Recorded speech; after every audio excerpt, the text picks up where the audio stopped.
evaluating expressions. So if you remember from the very first video, we talked about how the variable is really just a stand-in for some unknown value. Well, now we're being told what that unknown value is, and we're being asked to evaluate, which basically means plug in the value that you're given for the variable. So in this case, we have x is equal to 4 and y is equal to 2. So anywhere I see an x, I'm going to plug in a 4. Anywhere I see a 2, I'm going to plug in a 2. I'm going to solve very, very carefully. So 3x minus y. Remember, 3x is just 3 times x. So 3 times 4 minus, what's my y? 2.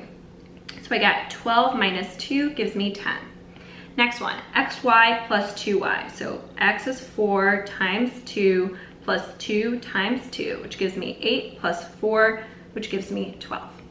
Slightly more difficult, we have x squared times y. So 4 squared times 2. Well, 4 squared is 16 times 2, which gives me 32. So you may be thinking, okay, Michelle, so how do they make these challenging? And they do find a way to make these challenging. And they do that by having you work with negative numbers. So they're gonna ask you, they're gonna give you x is equal to some negative value and ask you to evaluate very long expressions. So 2 things that are important. Make sure you keep parentheses around your negative value so you don't lose that negative, and just work very, very carefully. Now, if you skipped the refresher section on negative numbers in the beginning of this course, I highly recommend you go back and quickly watch that. It's a nice short video because you have to be very comfortable with working with negative numbers when evaluating these expressions, because this is where they're gonna trip you up. Okay, let's try some. So we have x is equal to -2, y is equal to 3, and we're being asked to evaluate x minus y. So again, I'm gonna keep parentheses around that x. So -2 minus 3. Remember, when you're subtracting negative numbers, you just add the opposite, right? That's from that first refresher video. So -2 plus the opposite, -3. So -2 plus -3 we know is -5.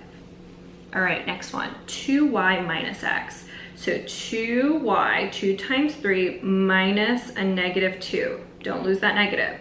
So we get 6 minus a -2. Again, subtracting is just adding the opposite. So we get 6 plus 2, which is just 8. Okay, slightly trickier. Now we have -2 squared minus 2y, which is 2 times 3. What's -2 squared? Well, be careful. -2 squared is -2 times a -2. And when we're multiplying 2 negative numbers, we always get a positive, so we get 4. So 4 minus 6. We know 4 minus 6 is the same as adding a negative, right? So 4 plus a -6 gives us a -2. All right, last one here, y squared minus x squared. Well, y squared is 3 squared minus x squared is minus, don't lose your negative, -2 squared. So we have 9 minus, well, we know -2 squared is just 4 from the problem before. So we get 9 minus 4, which of course is 5.